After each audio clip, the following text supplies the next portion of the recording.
Hi, once again, everybody. Welcome to the 2021 International 9-Ball Open. Thank you. Good job. Thanks, everybody. Thank you, thank you. The International 9-Ball Open is a Pat Fleming production, and it's presented to you by Accu-Stats. From the Simonis Aramis Arena here at the Sheraton Norfolk Waterside Hotel, we're pleased to bring you this terrific event once again.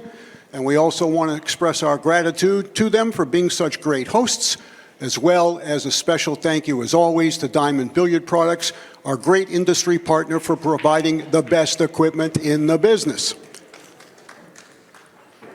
Truly an international competition here, 128 players representing 22 countries vying for a very important title and $30,000 first place prize. We'll know that in about 24 to 30 hours. In the meantime, we still got some business to conduct, so let's get right to it. This is our second quarterfinal of the day. After this match, we'll have a dinner break. We'll be back at 7:30 p.m. and 9:30 p.m. tonight with our other two quarterfinals to take us down to our Final Four for tomorrow. With that being said, it's now my pleasure to introduce our two quarterfinalists representing Estonia. He's a former Whirlpool Series Aramis 9-Ball champion, and he's sponsored by Predator. Let's welcome Denis Grabe.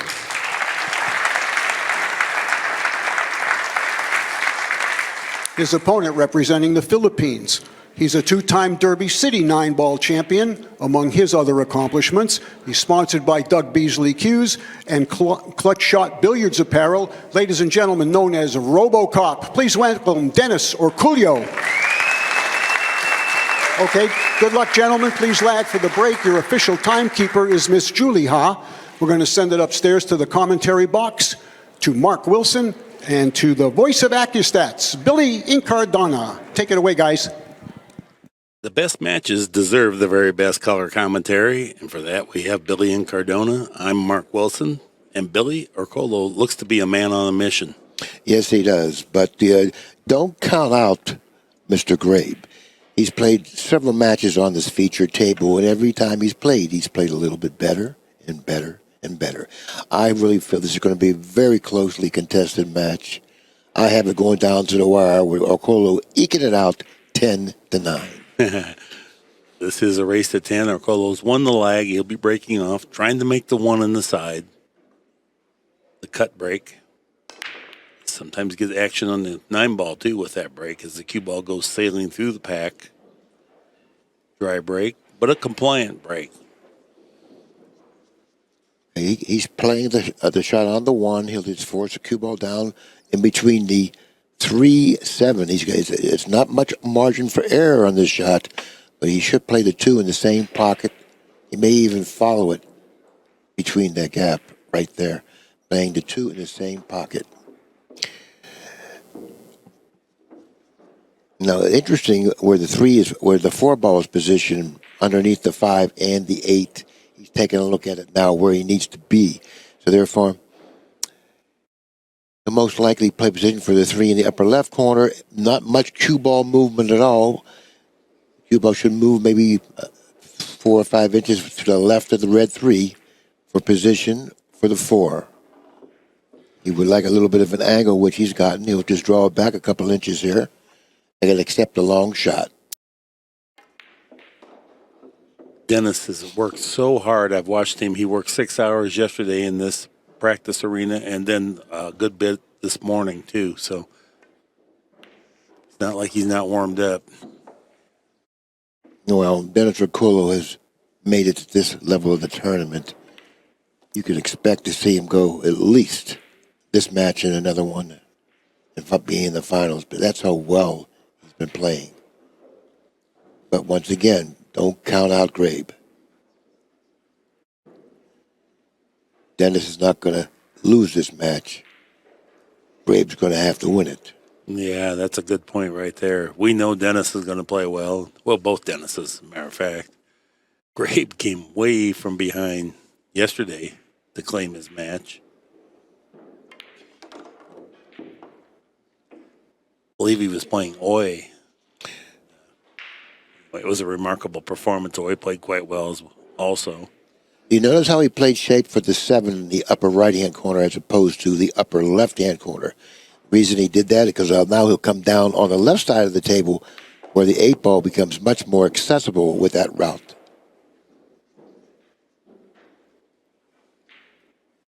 Dennis is crafting a very handy run out here because the balls were pretty congested in some spots. And then from the dry break, Orcollo runs out, claims game number 1. It'll be his turn to break. Well, Grabe really didn't do anything wrong other than coming up dry with the break. I was watching him practice prior to this match beginning, and he just made everything he shot at. I mean, clean, too. I mean, he's a very, very confident player right now. If given the opportunities, I really feel he's going to be right in this match to the end. Finds himself here in the top 8, no matter what happens. This match is worth $9,000. The loser will get $4,000.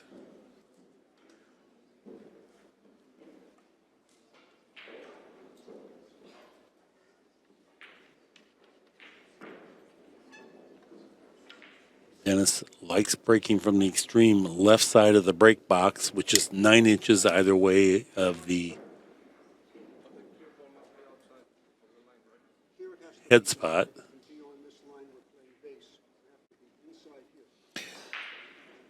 You and I watched Denis Orcollo practice several hours yesterday on that back table, practicing not only running out, but the break as well.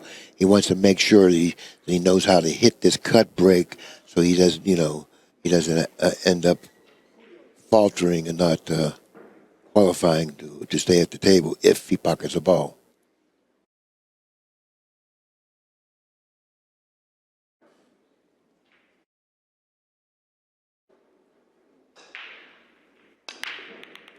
One ball found the mark, and there you can see the 9 ball gets loose and hot. Oh, no. Yeah, it did. A non-compliant break, too, even though he made a ball. After I gave him that big build-up when he was practicing the break, I figured that he would be compliant because of he probably figured out how to get balls back up table. And he did break them quite hard, and unfortunately only one ball went past the head string. Pocketing one ball went past the head string, but he was one ball short of qualifying. Either another ball had to go past the head string or another ball had to find the pocket. Should 2 balls go in on the break, it nullifies any requirement to get anything more past the head string. Grabe steps to the table with a pretty touchy shot on the 2 on the side. Cue ball frozen on the end rail. This is a big shot for him coming up here. If he can put this one down, he's going to hit. Not only will he have made a good shot, but his confidence level will rise even further.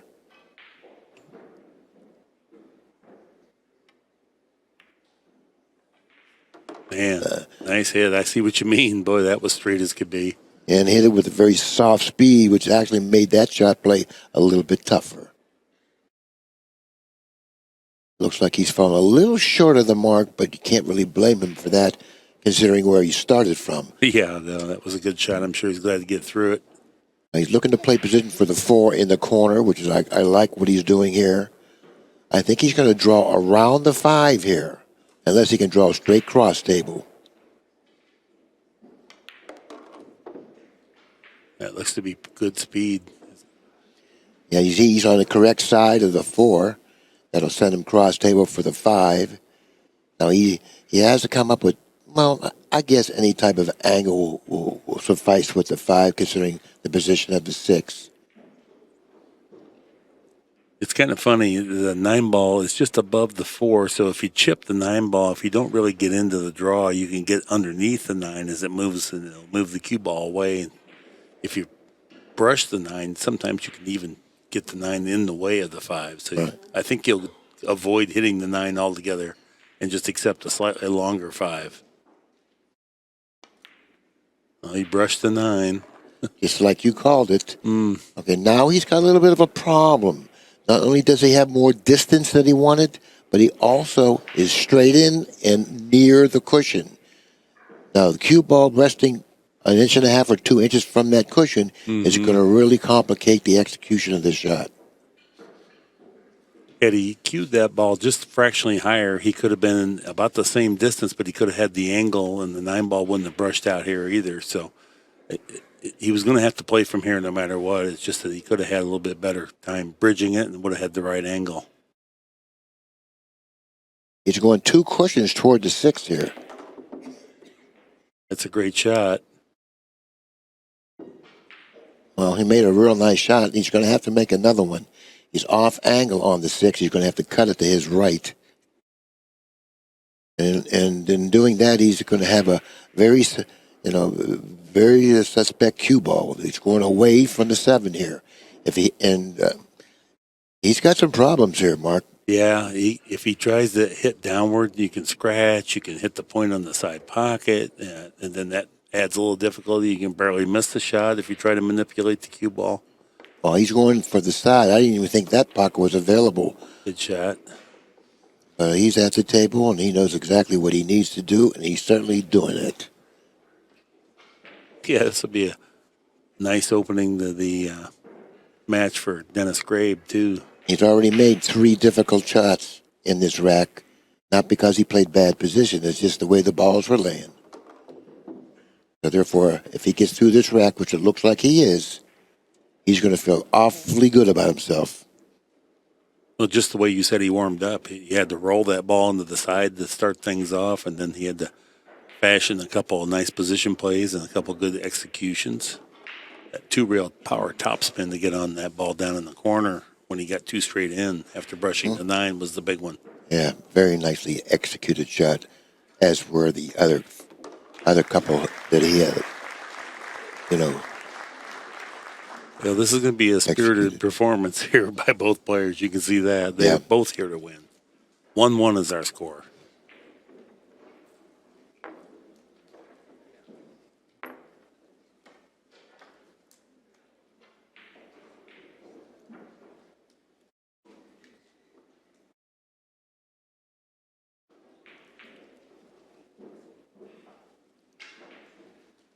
It appears that Grabe seems to open up the balls a little better than Orcollo. Off the break, you're saying. Yeah. He gets good action, which sends more balls up table. Or I should say down table. So therefore, he'll qualify and be in compliance more often because of that. And now we'll take a look at his break now. He breaks him with a little more power, but for some reason he gets good action. As opposed to Orcollo. Orcollo didn't seem to have gotten real good action off his break. No, it was a little disappointing for how much he'd been breaking. We kind of thought, here's good ball action, but I didn't hear anything find the pocket. And that's a non-compliant break. That's twice now he's been non-compliant because of not pocketing a ball. And that's the bad part of it. I think not pocketing a ball is worse than, pocketing a ball and not being compliant. Because if you start pocketing balls on the break, you're going to stay at the table and you're going to be able to get points on your side of the board. But if you don't pocket balls on the break, you're in for a long evening. Well, you have to gunfight with another guy that's just about as good as you are. So it's 50-50 at that point. If you can get a couple games where the other guy doesn't get to play, that's how you distinguish yourself in the match. Exactly.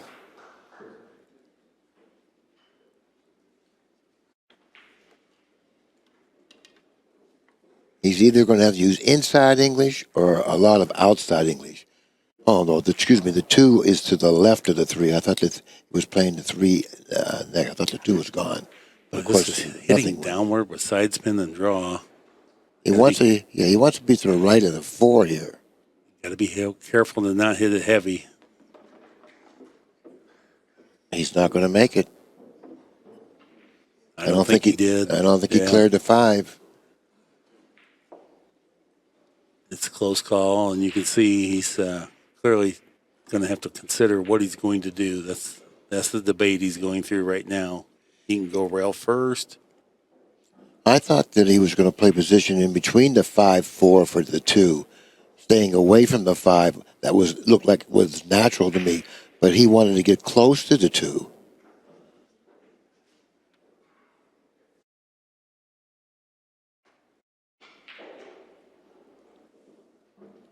Yeah, he's kind of considering the kick and stick, knock the 2 to the end rail and back over on the side rail where it's at now and try to hold the cue ball over there. That's one option. He's going to be able to get distance. What we do, a little low inside. Worked out. Oh, great call, Mark. That was exactly what he did. I don't know if he's completely hooked him. Maybe he can see a little of the side of the ball. I'm not sure. He's taking a look at it now. The fact that he rubbed the 8 up into the pocket is going to make it awful hard for Grabe to really pin him down because he's going to have a lot of options when he comes to the table if he doesn't. If he can't see it, or if he does, can only see the edge of the 2. And here on the overhead, I can see that he cannot see the edge of the 2. So he's going to have to kick.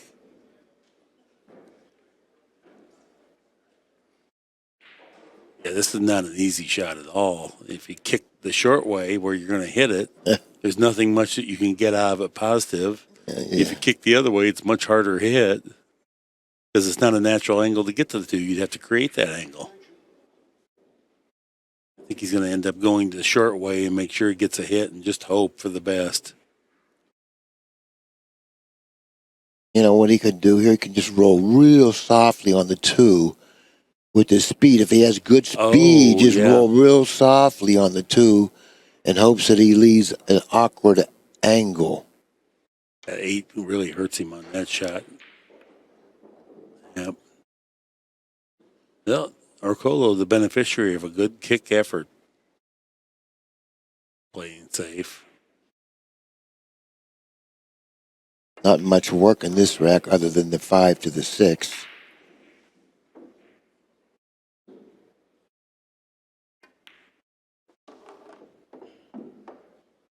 That's not really that difficult.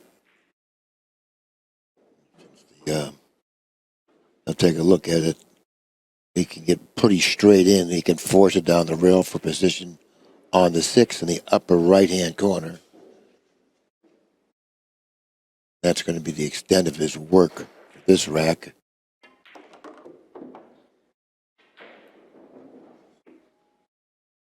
You know, is he too thin on it? He's a little thin here on the overhead. He hits balls super soft, though, so he might be able to hold this. Yeah. He was okay. He wanted to get a little straighter on the 6. Now he's going to have to go to the bottom rail here or draw to the side rail.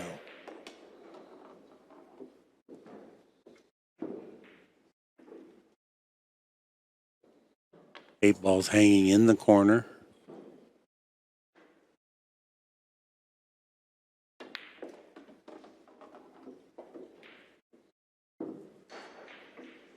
Yeah. He'll hit ball first and come up the same side of the table, applying a little inside English on it, I do believe.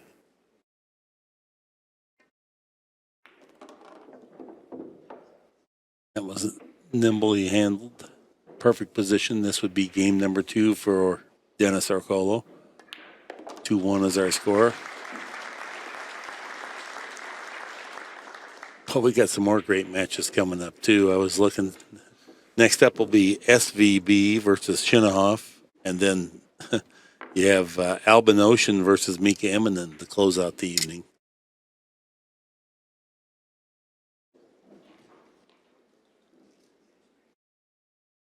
No doubt Albin and Mika have played tons of times along the way. Sure they have. Both players seem very relaxed, not jittery at all. The moment isn't overwhelming to either player by their body language. But to get here, you had to play matches that were this immense anyway. And this is day 8 of this event. These guys have been battling, and Grabe's been in the TV arena a whole bunch of times. I know I broadcast at least 3 or 4 of his matches. on the 5x10. He was here on the 5x10 as well. Right, one pocket. And Dennis, too, who played everything. See what Dennis can do with this break. The one ball found the mark. I don't know. He's only got one down. Oh. That's the second time he's been non-compliant. Okay, so now for new viewers, Grabe has the option. He can play from here, or he can force Dennis to play from here, and there is no option to push out. When the offending player or the breaking player who broke the balls is non-compliant, the incoming player can either accept the shot, like Mark said, or pass it back to Orcollo. But if he passes it back to Orcollo, Orcollo can't push. But if he accepts the shot, he can push. But why would you accept the shot and push? We are informed that no one can push. And part of... But why would he push anyways? Right, right. Anyway, Grabe is in that predicament where he's a little bit fearful of forcing Dennis to play because he might get action on the 9-ball here out of self-preservation. I think he's got a cut on the 2. He doesn't want to give Orcollo the shot because he knows Orcollo is a giant ball striker. He'll cut that in with no problem. I think if I'm at the table and I'm Grabe, I'm shooting the 2. Maybe he's worried about clattering into the 6-ball off of that cut. Yeah, well, you don't worry about that. No, exactly. I agree. Okay, now he's passed it. Now, I wouldn't have passed it with Orcollo because Orcollo hits the edge of the ball as good as anyone on planet Earth. Trust me. This guy can hit the edge of the ball. He may not be able to reach it, though, because Grabe's a lot taller, so he can reach it. If Orcollo can't reach it now, and that's a little different situation. We're playing foul on all balls, so when he's stretching over the 3 and the 4 here.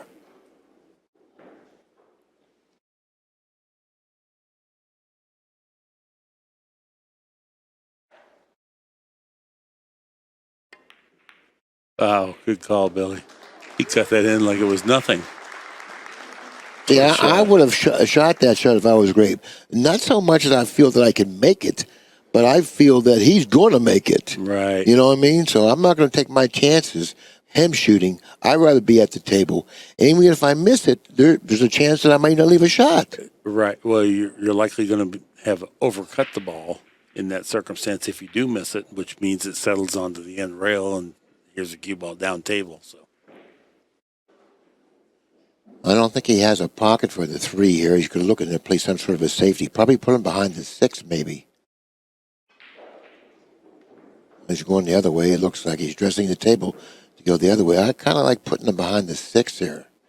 And with enough speed, the 3 ball will get behind the 7 as well. If he can do that. For some reason, he doesn't like it. Maybe the speed that doesn't match up with that shot. And I think the point on the side pocket, he doesn't really want it to draw past the side pocket, so that might have also affected that speed that you're talking about.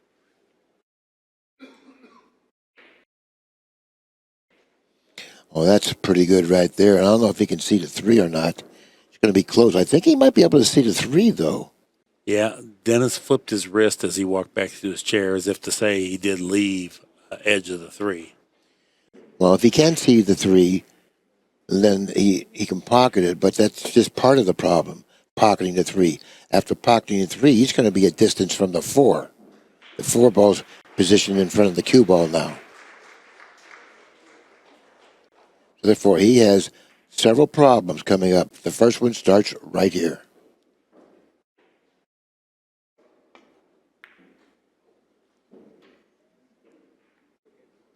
Didn't work out too bad. Blocked him with the 5 and a full block, too. Now Dennis is looking at the what can I do if I kick 2 cushions versus 1 cushion?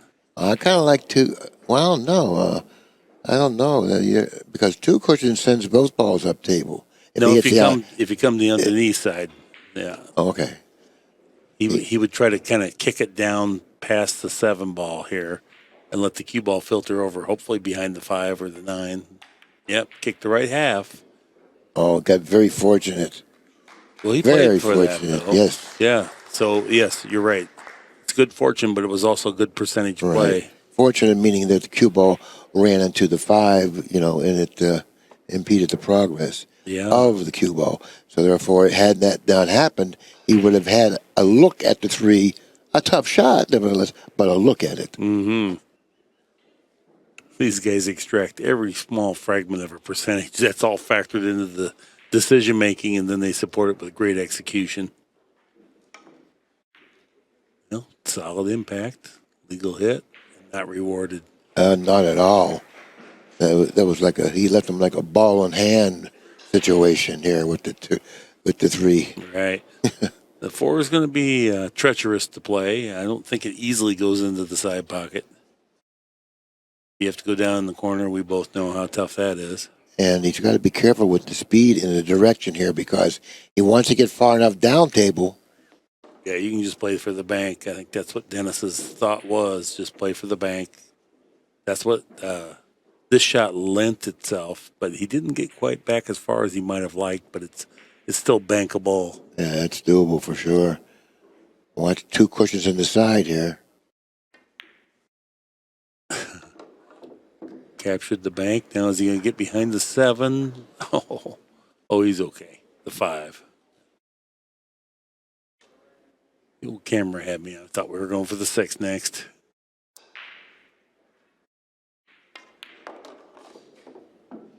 It's a nice hit. And this is a nice layout right here. Yeah. Stop, stop, stop. It's amazing to me how many times Dennis gets 3 or 4 balls into a run. He's got the cue ball in such a spot that it's like a ripe watermelon that's just split open. You can just see, well, okay, it's not going to be a problem for him.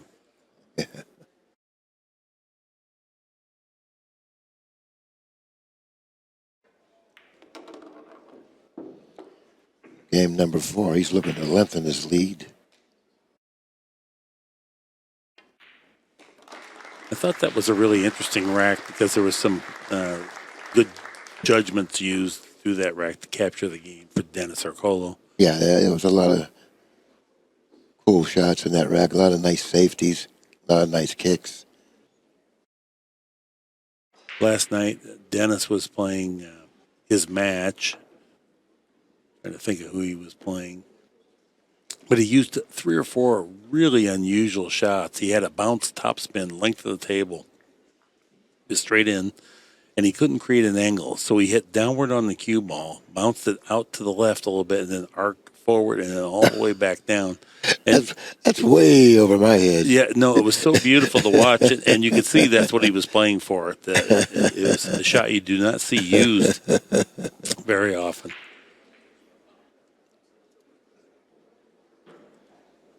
When he's playing feeder course, that's who it was.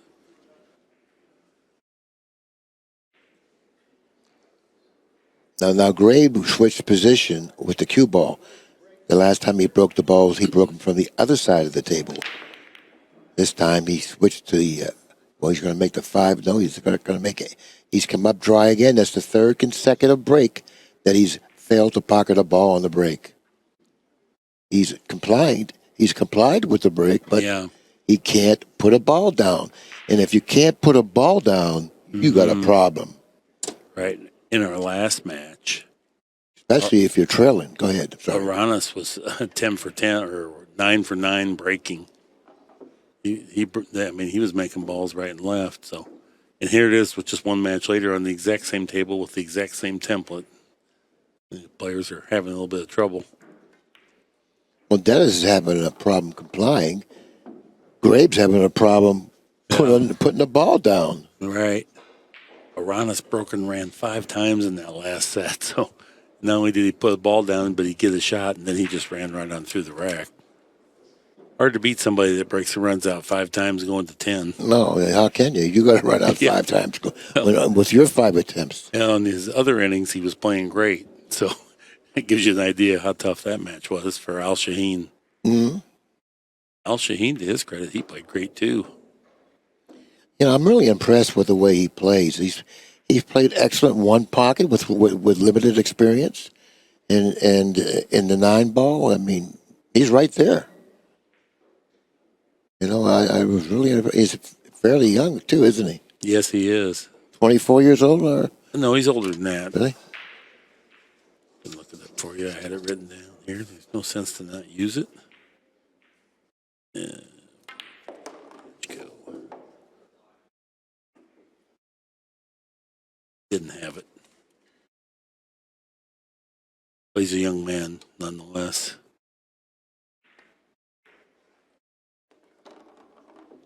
He was a little thin on that shot. That's why he couldn't hold the cue ball exactly where he needed to be. But he'll draw it to the rail before the side pocket, nice and softly like this, across table. Oh, good shot. Rack number 5, Orcollo now is looking to widen the gap to 4 games to 1. And this match is starting to get out of hand.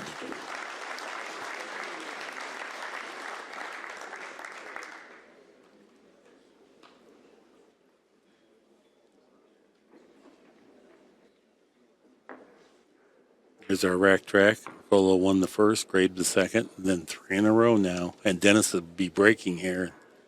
Game number 6. Grabe is a little frustrated right now. I see him in the chair. He's not really calm anymore. He's moving around a little bit. He's probably thinking about not pocketing a ball on the break and giving an opportunity to show what he has. And he has a lot, but if you don't pocket a ball on the break, you're going to have to take a seat.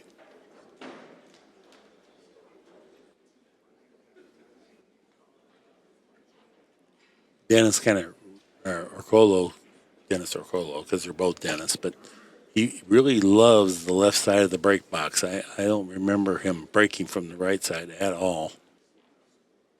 In our first rack, Grabe was up there insisting that he was within the guy. Now Ken Schumann is telling him he has to move the cue ball fractionally to the side. Okay. Yeah, Grabe was very conscious of that because he's the player that, explained to Right. Kenny that I think he's breaking illegally or he's positioning the cue ball illegally. There's the 9. Gets Cue hot ball in the pocket. Now, this is what Grabe needed. He jumped out of his chair. He said, wow, it's about time. Now, let's see what I can do. Nice opening here, ball in hand.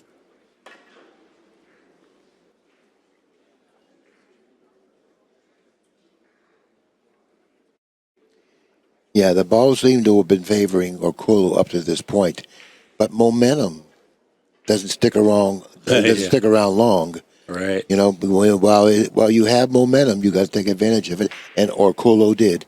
He's leading 4-1. Maybe it's Grabe's turn now.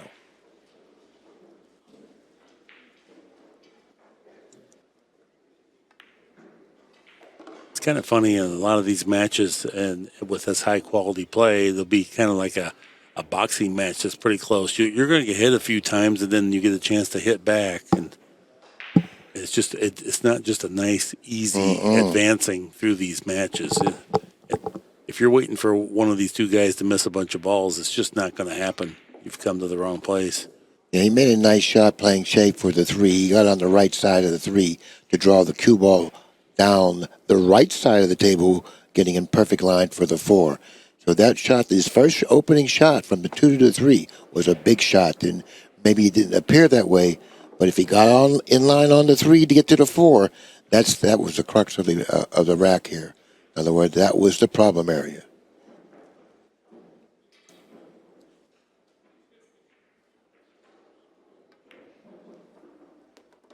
He's got a little lazy there, shaking his head. He knows he got a little lazy. Didn't really put a little more speed on the cue ball. Now he's got to do something differently.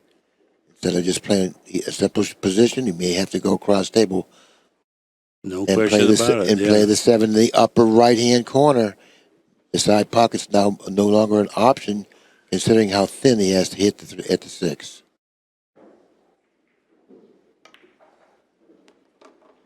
Oh, good recovery. He played at 3 cushions rather than 2. That was a good decision. And look at that.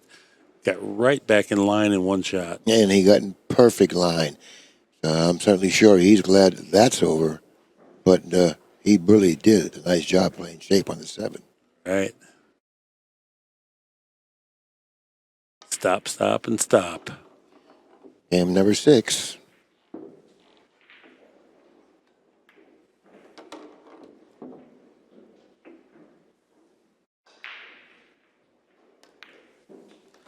Uh-huh. 4-2 now, Mark. And Grabe is saying, just give me an opportunity. Okay, I'll do well with it because I know how I'm playing. I have to agree. He is playing very well.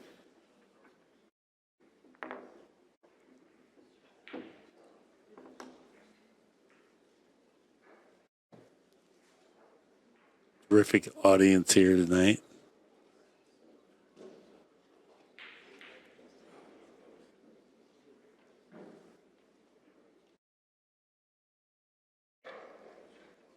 Outer table action. We have juniors players playing, and it was the most inspiring event that I've seen. All 9-foot tables here side by side with the pros.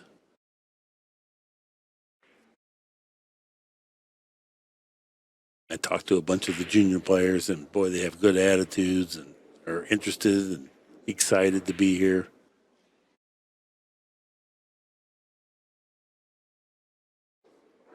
Joey Tate, Payne McBride is out there. They have a female division here. I watched 2 girls play, and they both played well. One lost Hill, and I felt sorry for him.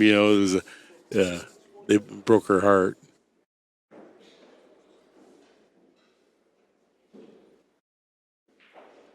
Grabe is switching to Orcollo's side of the table now. Yeah, well, that's where he started breaking from. He came up dry there, so he went to the other side. He came up dry there. Now we went back to the side that he started from.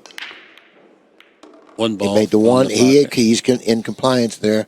All balls are opened nicely, and he's got a real nice shot on the 2, where the 3 ball is positioned near the upper left-hand corner. No problem getting there. Matter of fact, I think what he should do, if he can hold the cue ball somewhere where it is now, the 2 ball, he'll be on the perfect angle on the 3 to drop nicely for the 4. And the 5 is a cross table from the 4. It set up perfectly off of the 4 to the 5. So if he can just, little movement here, just a little movement. He doesn't want much. Good shot. You can see he had that little angle. He had to go high with introduce just a little side spin. And he had to apply inside English, and inside English put him a little awkward on the 3, but he can force it over. And I'm certainly sure he has this shot in his arsenal of shots. Just forcing it over. Nicely struck. He grew up in Estonia in his father's pool room. So he was born in the pool. He would like to get straight in on the 5, and I would think he should play shape, if I were he, for the 6 in the pocket that he's standing over now.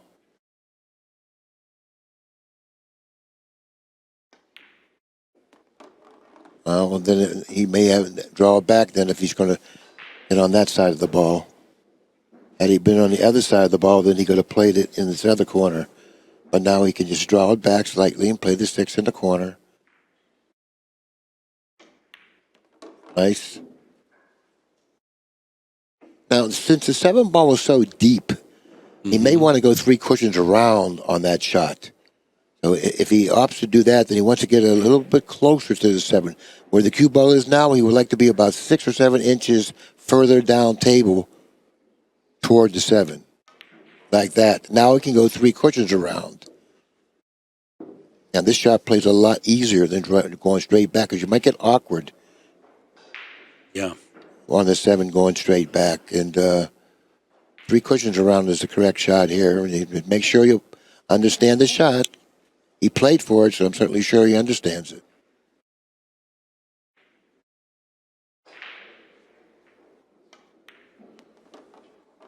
This to be perfect speed. Nicely executed. He's playing exceptionally well.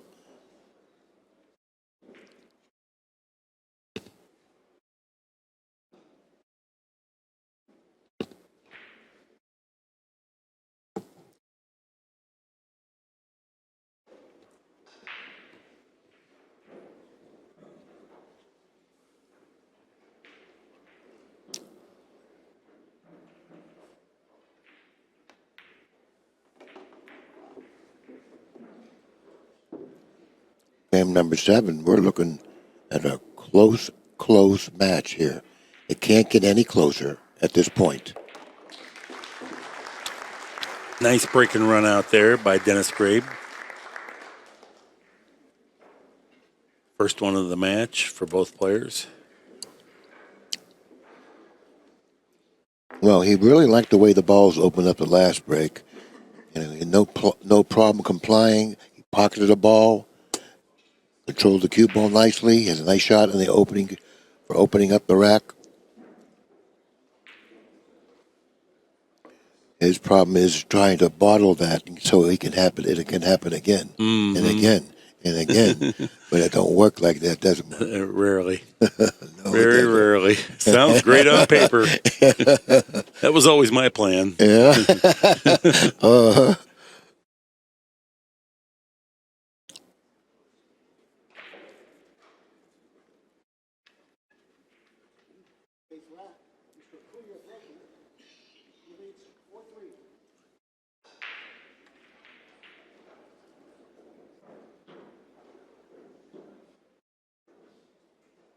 See what Orcollo can do here from the break.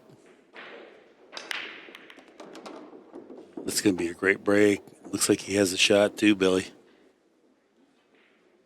Definitely does.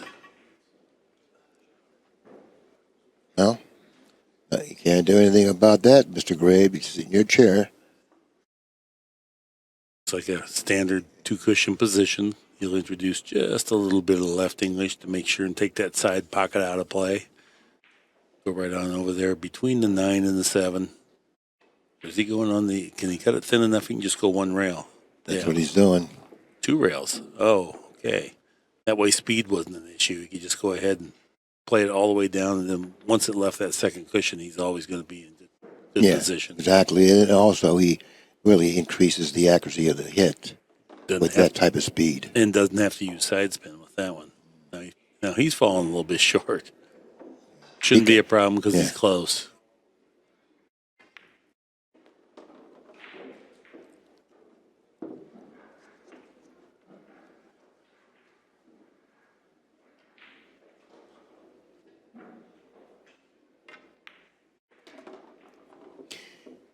Yeah, both of these players after the break looked at a pretty nice layout, but that's going to happen playing this game, particularly if you break the balls well and get separation.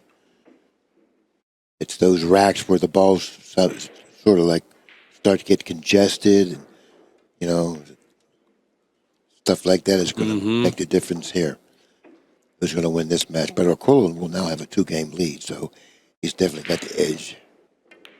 And now Orcollo retaliates with a break and run out. Denis Orcollo is Jay Helford's favorite player. Yeah, I don't know if you know that. Yeah, I know modern that. day. Yeah. And he would say that, nobody hits more balls. He said, Mark, I'd go to bed at night, and he'd be playing on my diamond table. And when I got up in the morning, he'd be playing on my diamond table. Yeah. And we certainly believe that, too. Yeah, why wouldn't we? Well, and if I guess this is leading to this, that when I watch Denis play, it's like sometimes he just he changes everything, goes into one-stroke mode, and he plays great that way too. But it's like sometimes he gets a little complacent or careless too, and you'll see him make mistakes. So you think, what was that about? And but then other times he can create runouts that nobody can make. Last night he did 2 or 3 times in the match against Gorst. He gave away a couple games, had a couple of misfortunes on the break, but all the other games, I described it as this. Orcollo won all of his games, all 10, and half of Gorst's games, too. It was because he'd be down to the 8 and something to get away from him. But yeah, he's an interesting guy. Has all the shots. He's a great player. Diverse arsenal. He's a great player. All right, Grabe breaking from the same side of the table that Orcollo just did.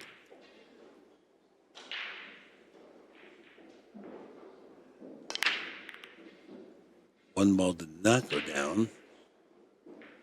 It's to be compliant, but not. Well, the cue ball came to rest against the cue ball. The 7 ball came to rest against the cue ball, cutting off any type of a possibility of a shot. Now he's got to push here. was one of the few times that when you do come up dry in the break, you have an edge. Yeah. Anytime a player has to push, the incoming player has an edge because he's given an option. Anytime you're given an option, you should have the edge. Unless you're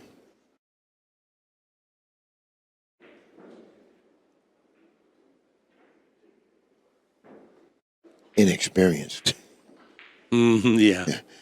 If you're not an experienced player, then if you're given an option, you may choose the wrong shot. But I don't think any of these guys on this tournament floor are inexperienced. Yeah. I think that Dennis is thinking about banking the one ball down by the 7.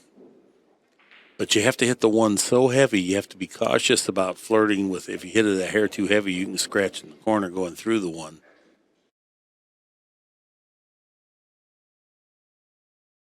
Dennis is cueing downward on the ball. I should say Grabe. Both Dennis. Now you can go after the 1. That's a tough shot, and it's also tough position. So therefore, that option becomes a little less, appealing because of that. Now the shot that you mentioned about crossing the 1 and sending it up by the 7, that angle from my vantage point seems to be natural. So therefore, I would definitely consider that option. Actually, before I would try to pocket the 1.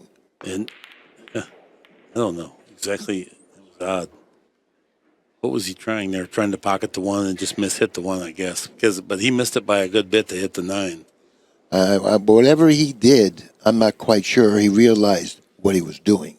It was because how poorly he hit it leads me to believe. But did he really know what he was wanted to do? I don't think he was committed. It was almost like the stroke went off in his hand. He wasn't even prepared. It just kind of exploded. So that may be a little bit of signs of the pressure right there. He didn't want to give that shot back to Orcollo, but he really didn't understand what he needed to do with the shot.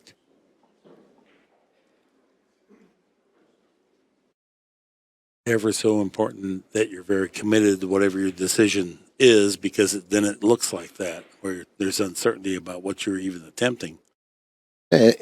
Once you make up your mind that you're going to accept the shot, know what you have to do and block out everything else and do what you intend to do, or at least try. Right. You can't shoot with ambiguity.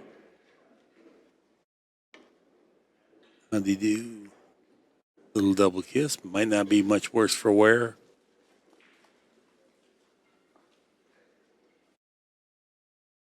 He really didn't suffer much of a consequence with that mishit. I don't know if Dennis can even see. No, he can't even see it. He would like to kick at it the other way, to pocket it. But the 6 ball's in the way of that kick. Oh, he's going to kick cross table. I look for him to kick it very softly, though. I'm thinking he's going with a little bit of pace. Yeah, it looks like it.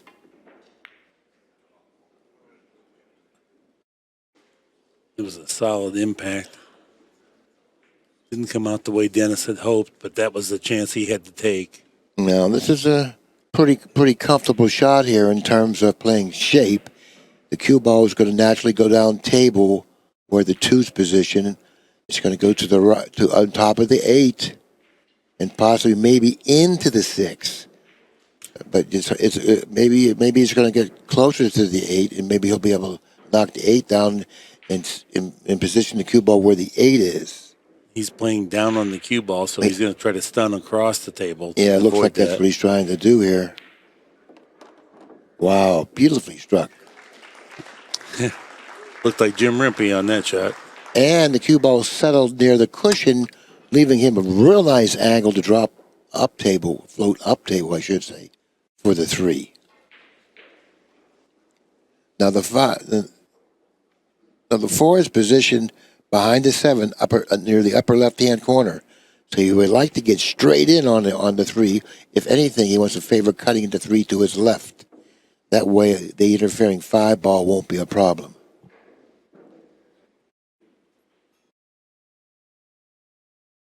So if he can get to the 4, then the problems in this rack will be solved.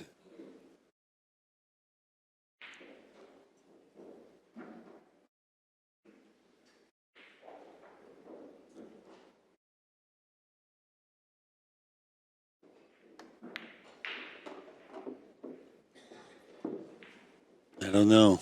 Got pretty straight. I guess he's okay. He's got 4 or 5 inches of angle. Yeah.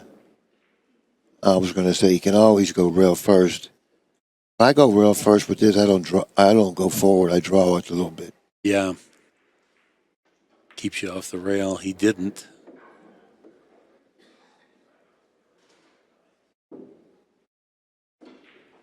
Now he's going to have a little bit of a touchy shot on the 5. So any type of angle like he has here on the 5 is not an easy pocketable ball.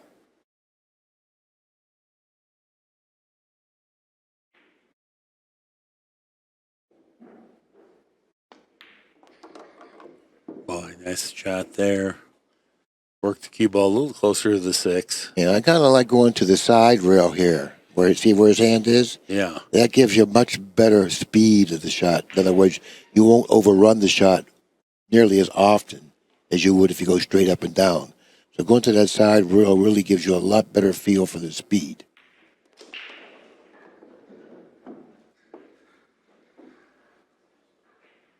That was pretty good.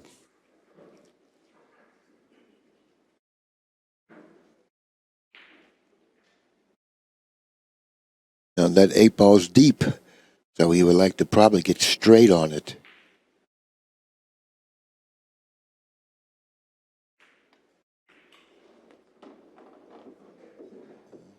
That's okay too. He'll just draw a stable. Yeah, this would be that kind of that stun draw rather than effective draw. Just wants to make sure he clears the side. He wants to get past the side. That's his objective here. Anything anywhere past the side is fine here. You have to thump this hard enough that you don't want to get all the way back. Well, he did get all the way back. Excellent. Got right to that second diamond there, just below his bridge hand now. And pros are very, very adept at all those kind of shots, landing on that second diamond. That gives them a lot of latitude so that they don't scratch in the side or corner.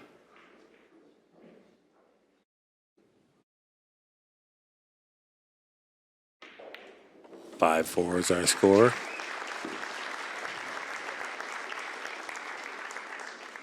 Well, you said this was going to be a tough match for both players, and Yeah. it's shaping up that way. Yeah, I had Orcollo winning at 10-9. 10-8. I figured Orcollo was a game favorite in this match, not 2-game favorite. No. I thought he was a game favorite. Yeah. As well as Grape's playing 2 games, Grape would eat him up on this table.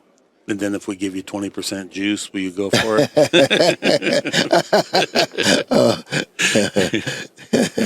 Reminds me of the old days. Yeah. Me too.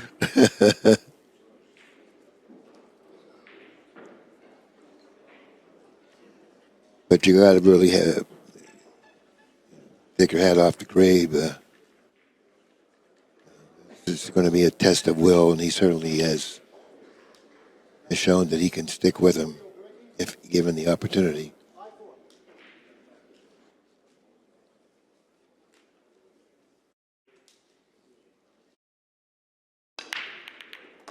One ball, two ball. And the wing ball went in. That was, we haven't seen that much. A few times the wing ball and the 1 ball, but that time we did. Why is that? I mean, the rack basically the same way all the time. I know. I guess that 9 up on the spot changes it. You can see the 9. Well, what I'm saying, the 9's always been racked on the spot, but that's the first time the wing ball went in. That's my point. Yeah. No, why did it go in? The guys are cut breaking it, playing for the 1 on the side, and it doesn't go in as often, I guess. Well, it's hard to make that's why they put a 9 on the spot, is to take away some of that. That was a good shot there, thin in the side. Everything else looks to be doable. Where'd he go there? Not to downplay Orcollo's performance, but boy, these balls are laying really nice. Yeah. You know, Yeah. Then there's other times where they just absolutely will not cooperate at all. well, he may have gotten a little straight here. He doesn't waste time, that's for sure. Yeah, he went through this rack in less than a minute. I'm thinking. Yeah. He might think the 40 seconds counts for the whole rack rather than per shot. Yeah. He didn't have to worry about a shot clock violation. 6-4, Orcollo after rack number 10. Nice break and run out there. That's his second time. Jerry Price just looks on smiling. He motored through those balls with no struggle whatsoever. Grabe's probably thinking, man, I just sat down with 5-4. It's 6-4. That was like 40 seconds ago. Right. What do I got to do? What do I got to do? Whenever you're facing a deficit and you need to catch up, surmount it. Your opponent cannot break the balls and end up with layouts like that, especially if he's a world champion. It's frustrating, but that's just the nature of what we do. Yeah, you can't blame yourself. You just have to prepare for your next inning. And you saw the break stats there. That's twice that Dennis has successfully broken, and both times resulted in a break and run out. And Grabe, he's only succeeded on the break one time, but that was a break and run out. Each player's broke 5 times. Okay, my man, get together. Make sure you get a good, nice hit on the break. Do what you know you need to do. Right. And if it doesn't work out, that's the way it is. Take a chair. Let's see what happens.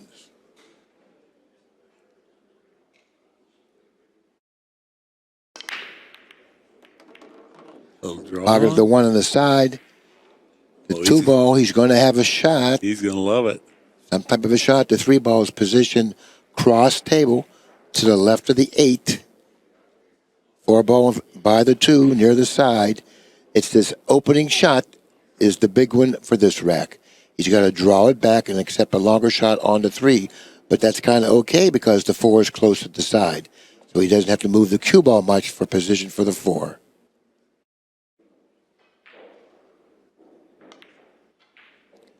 Oh, you better be careful. And he was.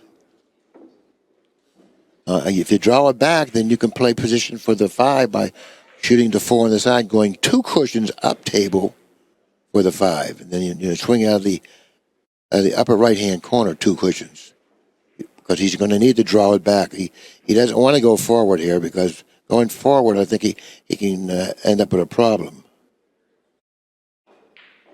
A lot easier than coming back.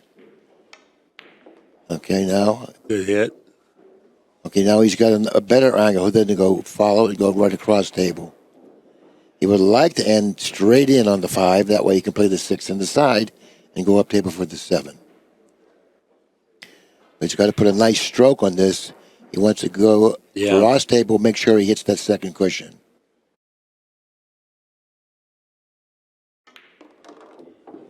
You got to go. And now he's got to choose another route, which is okay.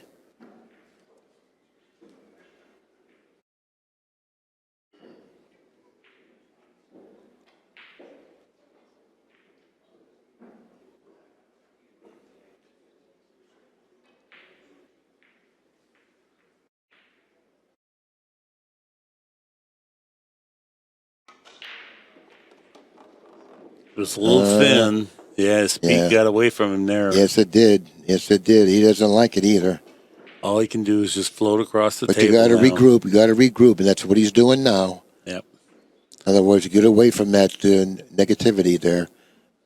Get away from it, okay? You just walk to the table like you were left this shot as opposed to playing position for it. So you got to walk to the table and concentrate on pocketing the ball. I don't know how thin he is. Can he just roll it in? Because if he's too thin to roll in without feeling comfortable, then that's another problem. When you roll a shot like this, you lose a little accuracy. And this is a type of a shot you really can't afford to lose accuracy. He's right on the rail, but I do think he'll play at 2 rails rather than just roll it in and float just past the center of the table. It's going to be difficult for to play at 2 rails.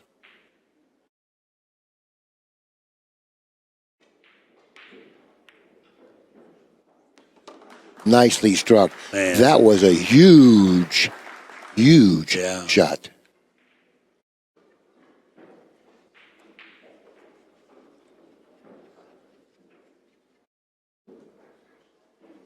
See, when you play that 2 rails, you can really easily mishit the cue ball because the cue ball is like frozen, and you only have a small portion of the ball available to strike.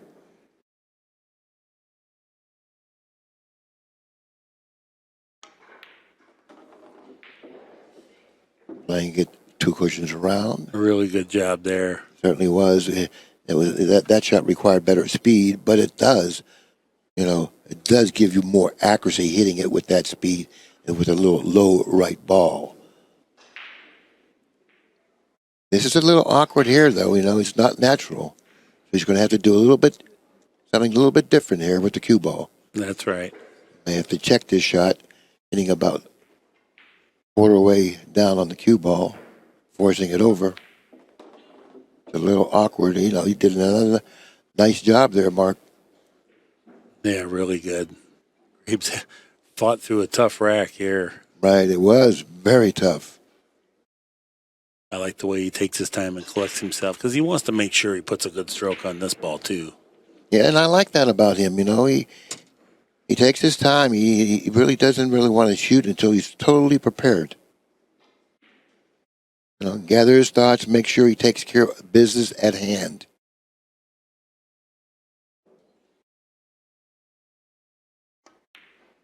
Nice All right. job. Yeah. That's rack number 11, Mark. Can't get any closer. 6-5. Orcollo with the lead and the break. He's got to crack this break, though, Grabe that is. But he has to get the opportunity, and he hasn't gotten any off of Orcollo's breaks. Both players now have 2 break and runouts in the match.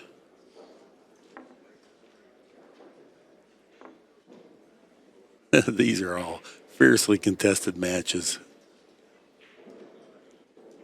And as we go deeper and deeper into this particular match, opportunities become really more important because when you're trailing and you need opportunities, you don't have many times left to get those opportunities. So therefore, 6-5, we're a little past the midway point of the match, and he's going to need several opportunities. Don't forget, an opportunity only puts him at par with Orcollo. Right. He needs another opportunity to get the lead, and that's what he wants. Reminiscent of when Rocky Balboa was getting hit by the Russian, and stay with him, Rock.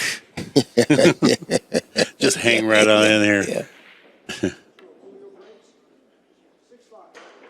But yeah, it's not come easy for Grabe here. No. He's been fighting uphill the entire match, but he's been hanging. The wing ball and the 1 ball went in that time again.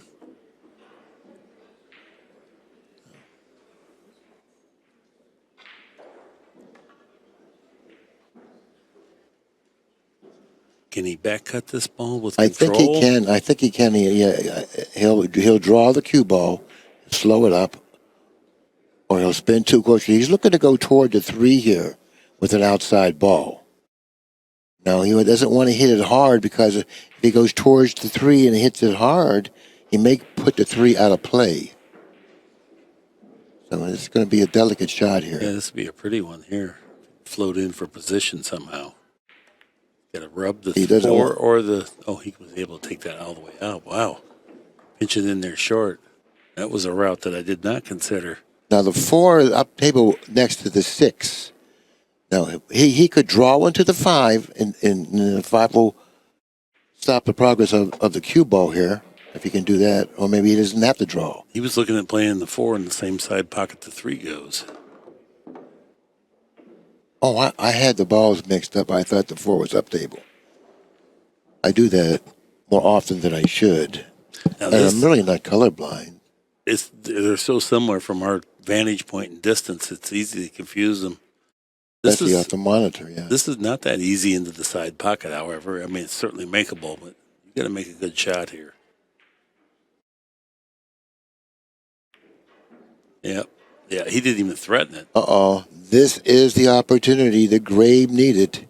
And you're correct, that wasn't that easy. He didn't even threaten the pocket. I think he would have at least hit the point. Kind of moved his body on that, Billy. He kind of walked forward as he was stroking it. It was an unusual look from Denis. Maybe he divided his attention between not only pocketing the 4, but also playing shape on the 5. More on playing shape than pocketing the 4, because a player with a ball striking ability as Orcollo has, you would never expect him to do that. When I was looking, I thought, well, he might hit the point on this. Probably not. He'll score this ball. Even though I said it was difficult, I really believed that there was a real good chance he was making it. But he missed it by almost a full ball width margin.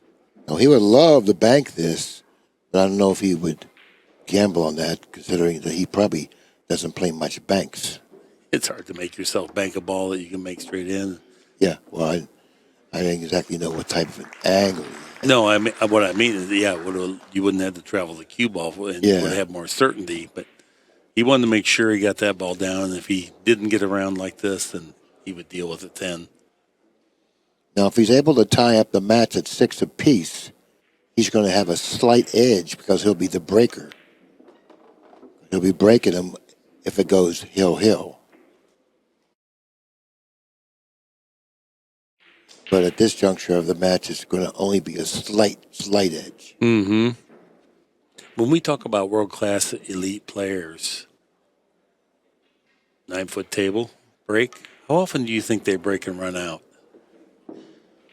Your guess. Oh. What would you say? Because you have to make a ball, you have to get a shot. I'd say elite players. Elite, yeah. I'd say 30% of the time. Very good. Spot on. It is absolutely amazing to me because you have to get a shot, and then you can't bungle it up. You don't even have to make a ball in the break and get a shot to begin with. And I doubted it the first year of the Mosconi Cup when I was studying it. I say the first year I was a captain, it was 30%. And I'm thinking, Really? well, I would have thought 22%, 20%, yeah. And one year Europe broke and ran out on us for the Mosconi Cup, the entire thing, 35%. Wow. I mean, that was incredible. But then that was an aberration. It reflected back to 30% every other year. But that percentage changes drastically when you're playing the 3-point rule, with the cut break. Fair enough. Now it's no longer 30%. Fair enough. I'm just saying, who would have thought? Because you could pocket a ball on the break and not qualify to stay at the table. Yeah, it was a unique stat, and you get the most diversity of people as we look on here. We got our TPAs, 8-14 apiece. Yeah, and the break, the TPA for the match. Yep, 8-14 apiece. 8-14. You would think they would be playing a little bit better than that. They're playing good. Yeah, well, the balls aren't cooperating perfectly. You can't say they really played horrid. In 12 games, they've had 11 errors and 13 errors, which is actually averaging 2 errors a game. 12 games, 24 errors. You ask people that question, some guys will say, 50%. I'm like, okay, buddy. You haven't played much pool on a 9-foot table then. Okay, here we go. Grabe at the table now with a slight edge. Tied up 6 games apiece and breaking. If he doesn't pocket a ball on the break, that slight edge now disappears. I'm sure he's delighted to be tied right now. Watch the cue ball. It made the 2. It's compliant. Now, does he get a shot? A very good shot. He's close to the 1. It can't go offensive here. Let's take a look to see what he has. It's kind of a funny situation here. It is. There aren't any balls down that end of the table to drop the cue ball behind.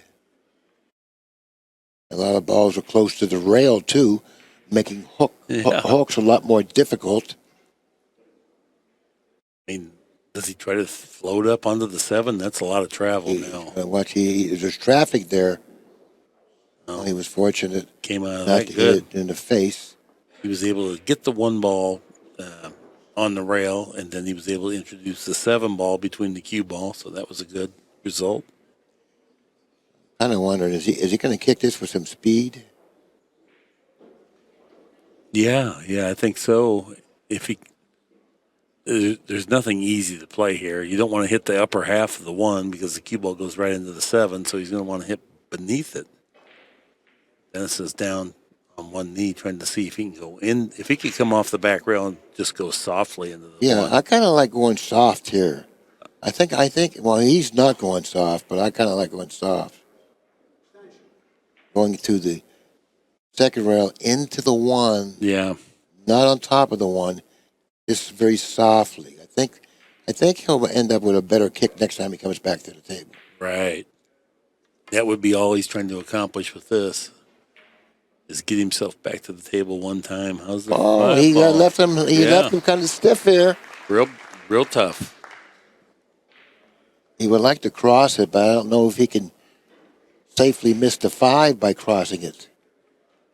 He not cross it to make it, cross it to play it long. 2 cushion. Yeah, 2 cushion. But in doing that, he's got to hit the Right. 1 thinly. And if he hits it thinly, the 5 may come into play. Or he could put a touch of outside English on it, but not much. That way he can cross it thinly and go up to table toward that upper right-hand corner pocket. We can get the overhead real quick.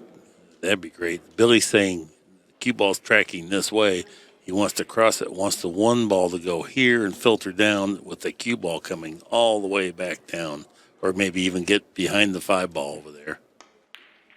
Oop, he played it 3 rails around. How's his speed? Just a little short.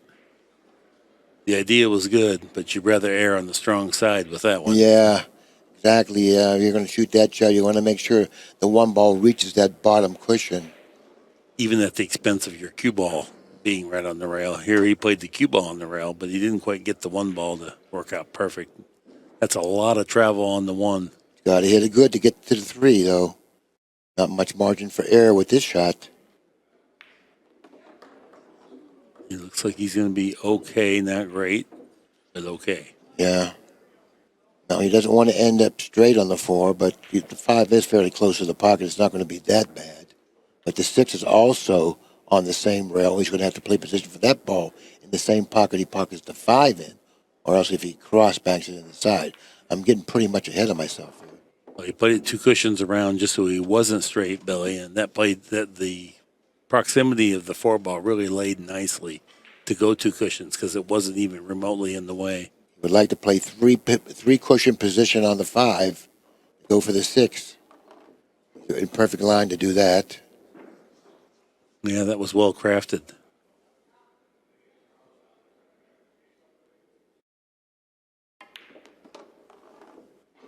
Doesn't want to end up straight now. He doesn't want to end up straight. A little Oh boy, fat on it. Yeah, And it's going to be tough for him to get really off that rail. it is. It's going to take a big time shot here. He's going to probably follow a little bit and get off the rail. Just follow it. Maybe he'll follow 2 cushions out. Yep.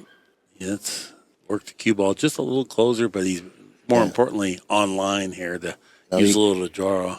He can drag this one. Right-hand English, a little drag. Beautiful shot. Maybe he's got to reach over the table now. He's got to get the bridge on this shot. You know, if you'd never watched pool before, you would think, well, the ball just goes there when you hit it in. That's Yeah, right. Got to get back and shoot the 9 to his left. Beautiful. Absolutely beautiful. Just Now, he took care of this rack quite nicely. And that was a hard rack. There was a lot of things that could have been a stumbling block in there. Orcollo now has a 1-game lead. He's asking for a short player timeout. 7-6 is our score. Orcollo in front. 867, 845 is our TPAs. Okay, Orcollo now. We're back. Orcollo will be breaking here. Game 14, about to get underway.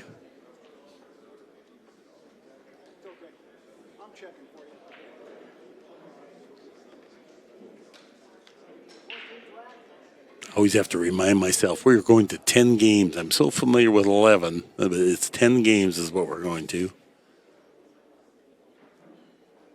See if he gets the wing ball and the 1 ball again. Well, he got the 1. Looks like it's compliant. It is. Does not have a shot on the 2, but he does have a possible. Oh, he might be able to cut it. I thought he had a. It's a super thin cut. I agree with that, but he might be able to cut this in. Well, I thought the 6 was a 2 from looking at the table. Okay. Wait, I didn't see the 2. The cameras got me snookered with the 2. Oh, yeah. I've got the. Yeah, I see what you mean. Sometimes it gets me too. Now, yeah, go ahead. If he makes the 2, he's going to have to hit the 6, and that's going to be the big issue. He might introduce just a hint of left English to help check up the cue ball from the 6 so it doesn't get behind the 4 and 5. It looks like if he cuts the 2 in, the cue ball is going to go thickly into the 6, follow through the 6, and end up possibly around where the left of the foot spot. That's the way I see it from looking at it. You know? I think he's going to hit the 6 pretty full, but on the left side of the 6. And the cue ball should end up maybe where it is now, possibly. Overcut it. Overcut it. He overcut it. And look at this leave. The 6 ball hung in the pocket. He overcut it. Now, here's the only shot that I can even see is, and if we get the overhead real quick, maybe not.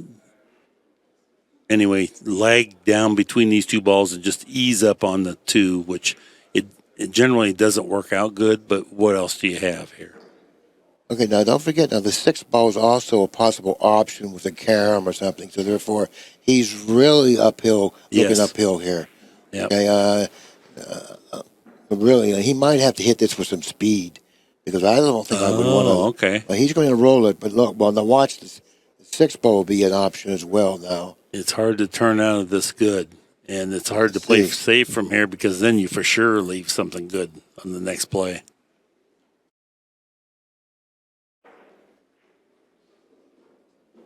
I'd like to get behind the 3 here.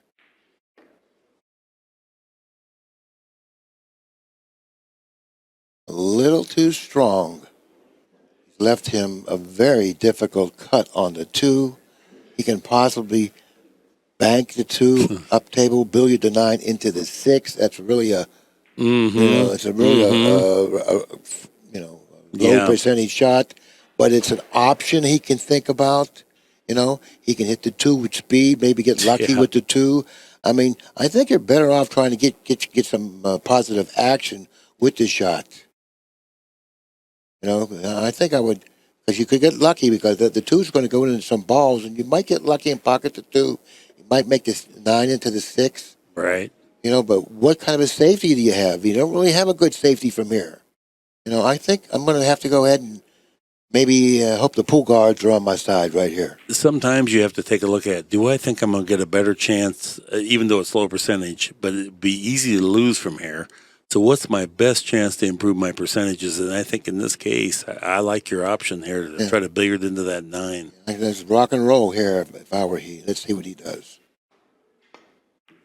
Oh, great shot. Cut it in, which was a wonderful. Oh, you know what? Well, you didn't get it. Look at how thin he hit that, because he cut that in and it came back down and hit the 9. That was a super thin shot. No, he can bank it into the 6 now. But forget, the 6 is hanging. I think he's got a better chance of getting out if he banks it into the 6. If he goes to cut it, he's going to have to go 4 cushions around the table. So he's looking at the cut. A little outside English will send him 4 cushions around the table. Difficult shot to execute. I don't know. Do you like the bank? Is this X better? No, I think I like the cut. Well, I think here's why. I think he will cut it. No, he's playing safe. Okay. I don't know if he left a piece of it, if he can bank it. Looks like he can maybe bank at the 3. Then he's going to double kiss that 8 if he does hit the bank well enough. I think he should have went after the shot. Grabe, that is. Well, this is a tough spot here for Orcollo. Even if you make the bank, there's no certainty you're getting on the 4 from here. He'll double kiss right over. Oh, what a shot. What a shot. Oh, did he just... I don't think he got there. Golly. I What don't a shot think he that got was. there, but you're 100% correct. Oh, yeah. With your assessment of position. Maybe he can hit the outside edge of it. I think he can. I think he can just rock that ball, which means then does he try to rub the 4 behind the 5? I think he's got to put him behind the 7 here. No, I think you think he can hit enough of it to get, or 2 yeah, cushions? He can spin 2 it cushions? Up. Yeah, he can spin it Okay. up there. 2 cushions. I see. I think that's his best bet from here. He's close enough to be accurate on the thin hit. These guys do not like to leave the object ball near the 9, that's for sure. Falling short of getting it behind the 7. Okay. Well, I see 3 shots there. I see playing the combination, positioning the cue ball behind the 7. Can also cross bank it and play a safety. And I think that's about it. I like playing the combination, putting the cue ball behind the 7. he did too. Went after the 9 with that. Can't fault him on that. No, Everything's ugly here. He survived a couple of them, but he had finally. hit it thinly. He wanted to make sure that the 4 ball didn't come back up table where the cue ball was going to end up. If you're going to hit it thickly or thinly, you got to favor the thin side on that. Control the 4 ball. Good point.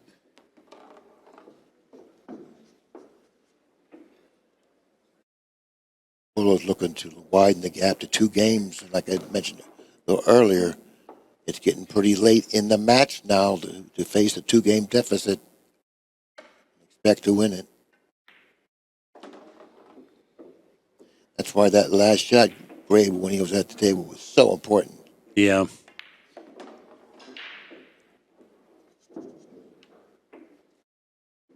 Both players playing near 900 pool.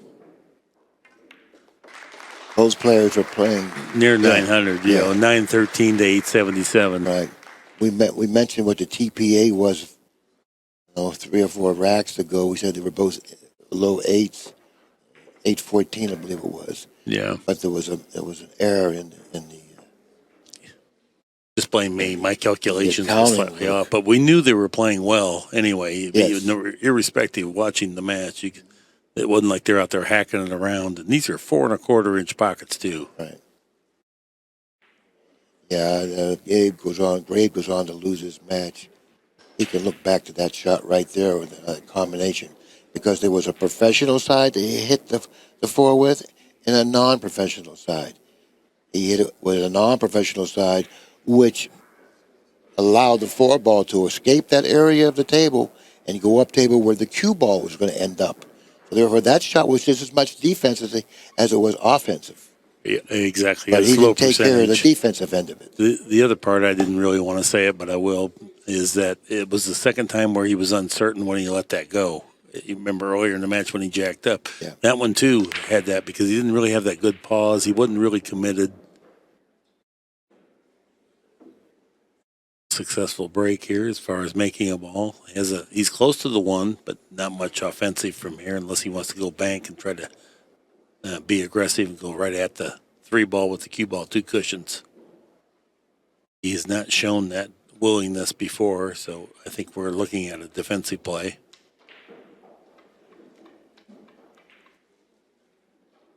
Yeah, I don't blame him. It's an off angle cross side. It's not a certainty at all. What do you see, Billy?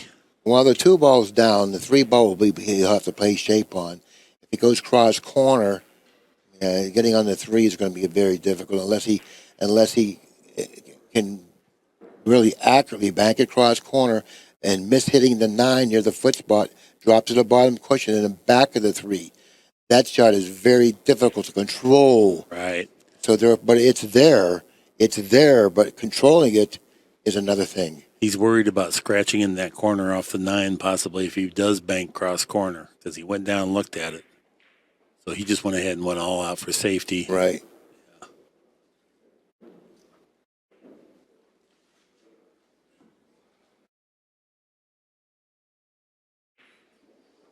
It's not really a combination. It's certainly not an on combination. I think Orcollo can very softly go to the left of the 1 ball, send the cue ball up by the side pocket where he's standing over now. I think that will play pretty good.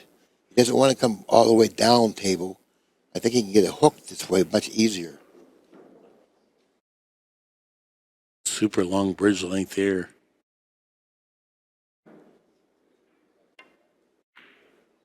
He was playing the 5. Oh, well, if he's playing a ball, it's different. Let's take a look at the angle that he's left with here. The 3 will go in the upper left-hand corner. He can draw across table, maybe 2 cushions. Side rail, bottom rail, then towards the 3. 4 balls to the right of the 3. Went above it, which it was super stroke.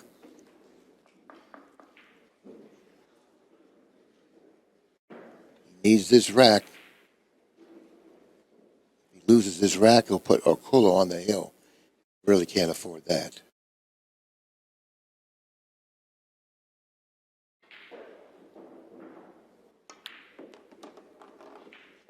He's got to go. A little thin. Yes, he is. He's got to go with a little inside English. The cue ball's going to take off after contacting the 4. Might be able to play it down in the corner past the 6. Even that doesn't lead to easy position either. So he's content with playing it in the side. He had a little better Inside thickness. English. Yeah, he had a little better thickness than we thought maybe. Able to hold Should that be pretty home now. comfortably. Got through the tough part of the rack. Gotta stay focused. Get out here. Narrow that gap. Gotten a little lazy again. He's been guilty of that a couple times in this match. Yeah. But he's been able to overcome it with his good pocketing skills. Let's see what he does here.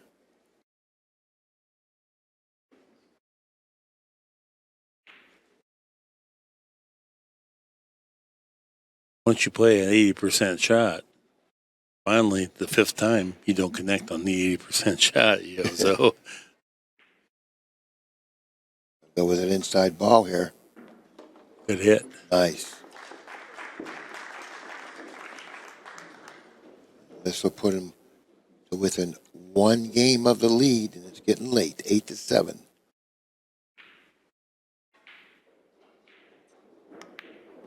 He's going to have to beat Orcollo 4 games to 1 from this point forward, if he's able to get out.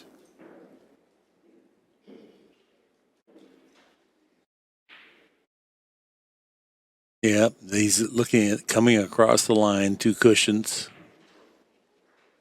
He'd settle for the cue ball, kind of where it's at now. The slow spin here.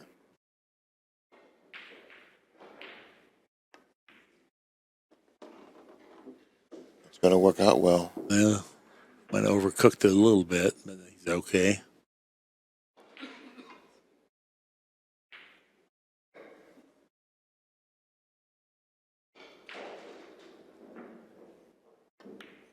Nicely done. He kept him off the hill. Had to claw through a tough battle there. Grabe now has 7 games.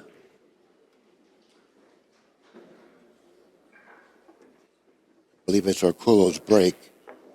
He would love to crack this break, Grabe, that is. Really. He needs to crack this break. Because if he doesn't, he's going to have to win 4 consecutive games. And that's really not going to be easy at all because no one in this match up to this point has won more than, 2 consecutive games? Yeah, I think it's been that close all the way through. Take a look at the game track. There's the rack track. Okay. There's 3 in a row. Orcollo won 3 in a row, games 3, 4, and 5. But other than that, the most strong games was 2, 2, and 2, 3 times. So to win 4 in a row, ain't going to happen.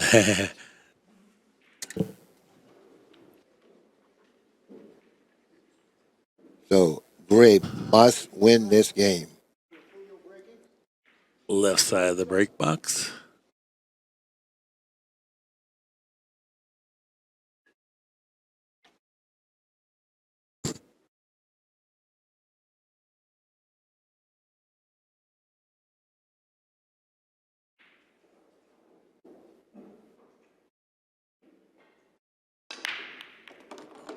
Orcollo really took his time.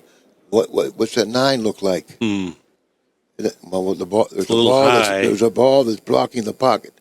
The 7 ball.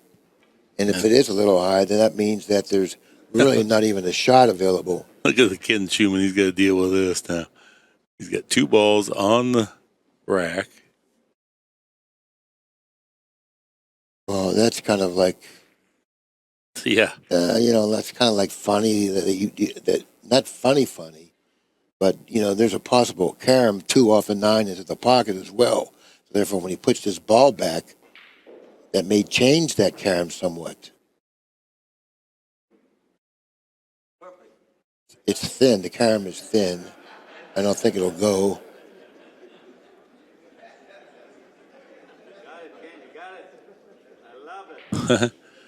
Dennis has got everybody laughing, asking him to adjust the 2 just a little bit more. Kind of a funny layout here. The ball configuration doesn't really suggest. Well, he's going to go off to the side of it softly into the 5. Yeah, thought he was trying to get action on the 9 there as well. Fortunately for Grabe, that is, he can see it, but he's going to be shooting over top of the 7. That fact alone makes him an underdog from this position. Yeah. So therefore, if he's able to get away from this position, he's going to have to do a real good job to get away from this position. Had he been able to bridge it comfortably, he could bank it toward the 8. The 8 is hanging, but he can't do that now. It's hard for him to do anything now. Yeah, it's hard to play safe, and it's hard to play offense, and the ball distribution favors Orcollo heavily from here. Okay, this is the time. This is the time to bank it toward the 8. You got a big ball there, okay? And that hit's not going to be that difficult, but you're shooting over the ball is going to diminish the accuracy some, but I think that's the shot. You hate to lose trying to play safe, and Danny DiLiberto always says, don't lose playing a phony safe, meaning you don't have much here. Try to make something happen. No, that's not going to work. You're giving him that combination. If you're going to shoot, I'd have to bank it toward the 8. It's a big ball. It's a big ball. I know you're over top of the ball, but yeah, you're probably only maybe 30% to make the 8 from there. But that's still better than if you end up losing from here from that safety that he tried to play. Yeah, I agree. Yeah. You're not the favorite to make it, but you have a reasonable chance. And if you make it, you got a real chance to win the game. I know you don't want to shoot it because of the difficulty. Right. But you have to look at the other side. Yeah. You got to put more emphasis on the other side. And then possibly you can, conjure up enough courage to pull the trigger.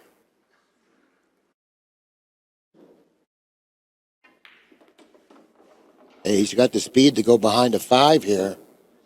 That would be a windfall for Denis Grabe if he did. I'm not sure Let's he take a look fell. at it. Can we get another It's angle hard here? to tell.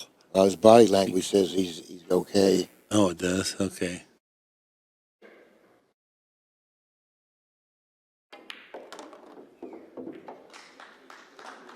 Nice power topspin, 2 cushions out. This is not automatic here. No, the 7's laying away from the pocket just enough that it becomes missable, and also control of the 5 ball is precarious. I was saying maybe the billiard may be an option, but I don't think so.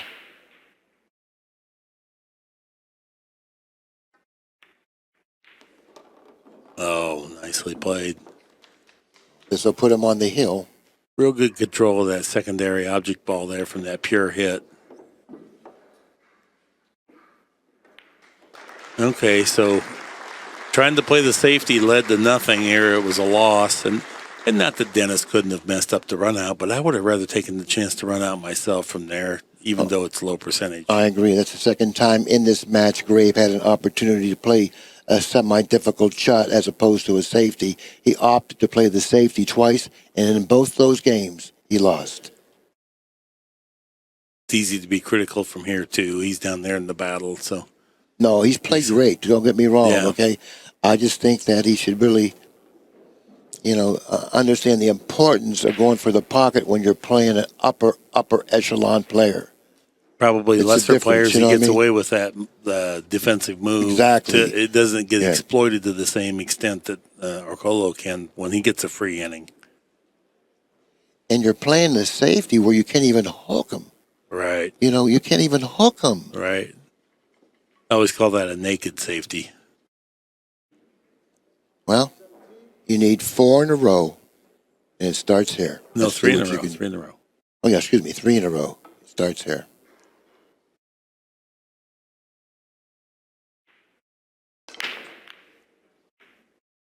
Nothing.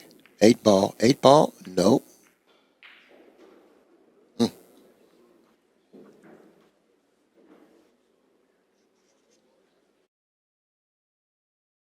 Well, it looks like he's going to... Well, he can bank the 1 underneath him. Maybe put the cue ball behind the 6. I don't know if he has the angle to do that.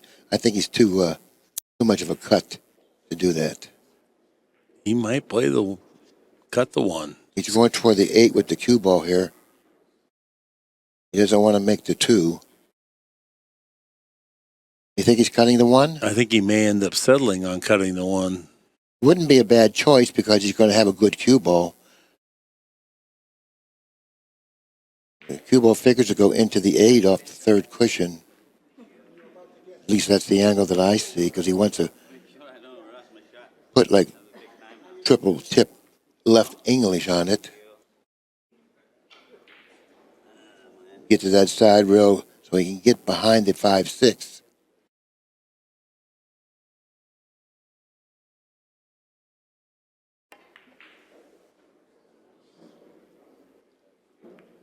Oh, boy. Well, that was the other aspect of it. If he did miss, he might tangle himself up and leave him tough. If he did make it, there was also the issue that he might not get position. So. Maybe putting the 8 on the 5 wouldn't be a bad choice here. Because even if you pocket this, man, it's going to be tough getting the shot. Just throwing that out as an option, Mm-hmm. He's close to the 8. You can tie up the 8-5 with this shot. The 4 is in the center of the table. Right. Kicking it doesn't look to yield anything. It might even be worse if you make the 1. Yeah. Right? Yeah. If you kick the 1, then you might really be in trouble. But I like what he's doing. He wants to kick that 2 cushions into the 1 off that bottom cushion. I like that much better. That'll give him a better shot of getting the shot on the 2 if he happens to pocket the 1.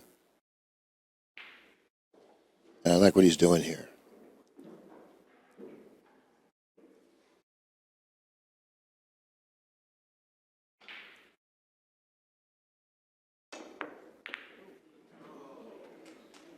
Well, here it is. Here's the shot. It's going to determine whether or not he's going to get out or not. The 1 to the 2. You'll take a look at it. He's got a nice angle on the 1. Mm-hmm. Go cross table where he's looking at the 2 from, right there. If he can pocket the 2 from that position, around a little above center diamond. And he fell in there pretty good, didn't he? Yeah. I think he did. Yeah, he was going to fall on that angle probably 98% of the time, knowing this guy, the way he controls the cue ball. And the angle really suggests that that's where it was going to go. Looks like the 8 might be problematic, though, for getting the cue ball across the table if he can pocket the 2. I don't know that he can pocket the 2. Here on the overhead, it doesn't necessarily look like he got it down table enough. He can stop the cue ball, 3-rail the 2 ball out of there. Oh, he played the cross. Wow, I was surprised at what he did there. Yeah. You know? He could have 2 or 3-railed it out of there, couldn't he? Yeah, it looked like he could. Yeah. You got to try to go into the 9 here with the cue ball. You just got to. If he can do it, you got to go into the 9 here.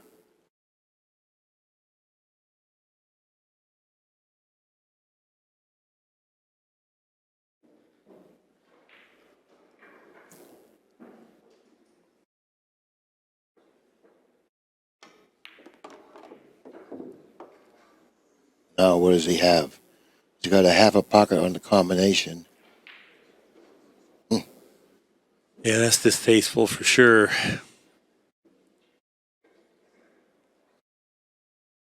This is difficult. Everything's tough. Safety's tough. I tell you, no, the safety is not tough. You can bank the 3 underneath him, send the cue ball behind the 8. I can see that safety. That plays nicely. Now, he's played safe a couple times as opposed to going for the pocket. When we didn't Maybe think this of is the time he should play safe. Yeah. He only got to have a pocket on the combination, and I don't believe he's going to get back to the table if he misses it. He also might be cutting the 3 thin. Yeah, he was trying to play that. He wants it to freeze, make the bank more difficult. Cue ball's going to be tracking toward that upper right-hand corner. He would like to play some sort of a safety along with this bank, but he doesn't really have much luxury to do that. Playing the 7, maybe. You were right. He's gotten very awkward on this bank. I don't think he can hold the cross side. And if he can't hold the cross side, he's going to have to play the cue ball. Maybe by the 8. Playing the 3 ball cross table behind the 6-9.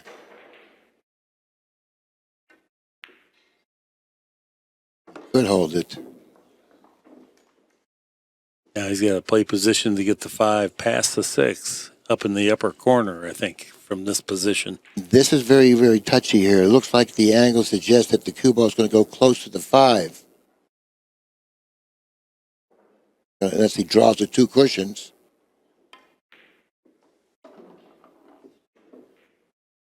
Boy, he got in there good. Nice.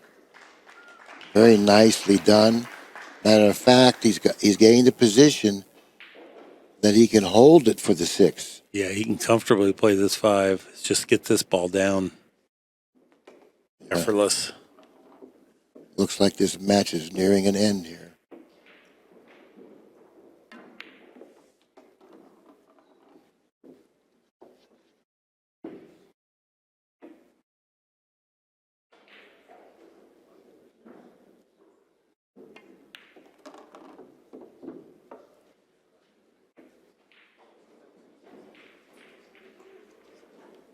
Got the cue ball right next to the 9 now. Match ball right here.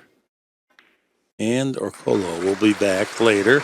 He now has $9,000 out of this event. And Grabe has nothing to be ashamed of. He put up a valiant effort.